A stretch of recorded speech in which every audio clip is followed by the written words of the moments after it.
देश के मिट्टी से जुड़ल आप तमाम भाई बंधु दर्शक के दीपक सिंह छपरहिया के ओर से नमस्ते प्रणाम। कैसन बानी रउआ सब, बताई अपन हाल चाल। तो फिर से हम हाजिर बानी रउआ सबके अपन ही चैनल डीके पिक्चर्स भोजपुरी में आ लेके आयल बानी एक बहुत ही ज़बरदस्त हिट मेटर देशभक्ति गाना, जौन की बहुत ही अच्छा मेटर है। 15 अगस्त के शुभ अवसर पर ई गाना लिखाइल है।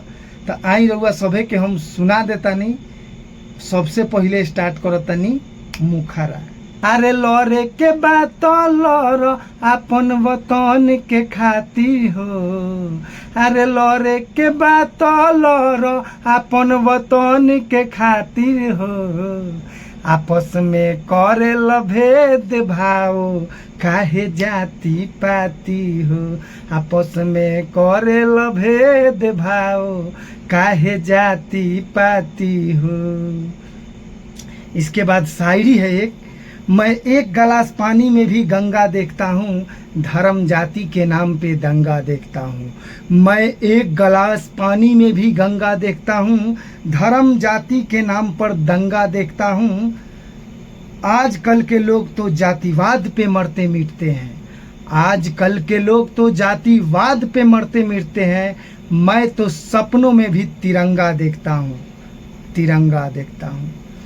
दोस्तों, अंतरा स्टार्ट करने से पहले आप सब अगर हिंदी, भोजपुरी, मैथिली, मगही इस 4 भाषा में गाना लिखवाना चाहते हो तो लिखवा सकते हैं। हमारा स्क्रीन पर नंबर दिया हुआ है 6203 40 80 47।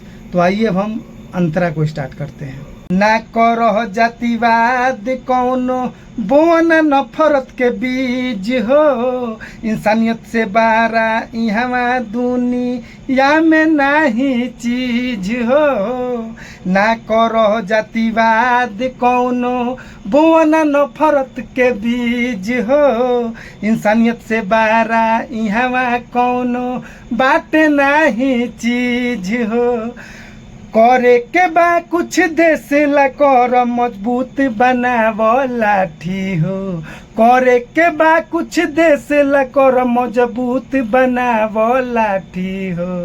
आपस में करे भेद भाव काहे जाति पाती हो, आपस में करे भेद भाव काहे जाति पाती हो।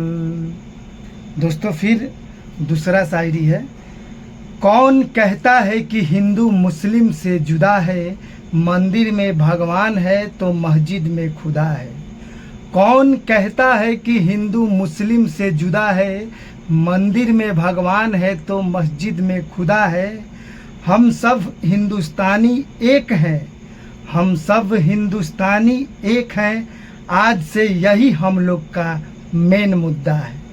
तो दोस्तों, आइए लास्ट अंतरा। दीपक सिंह छपरहिया के मानो जिया जिंदगी सुकून से, काहे पे आशा बनेल भैया भाइये भाइये के खून के।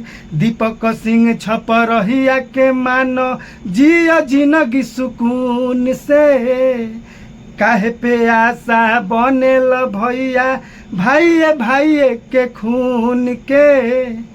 खून करे के बा दुश्मन के कर चल बॉर्डर ओह पार्टी हो, खून करे के बा दुश्मन के कर चल बॉर्डर ओह पार्टी हो। आपस में करे भेद भाव काहे धर्म जाति हो, आपस में करे भेद भाव काहे जाति पाती हो। लौरे के बात लौर अपन वतन के खाती हो, लौरे के बात लौर अपन वतन के खाती हो। आपस में करे भेद भाव काहे जाति पाती हो, आपस में करे भेद भाव काहे जाति पाती हो।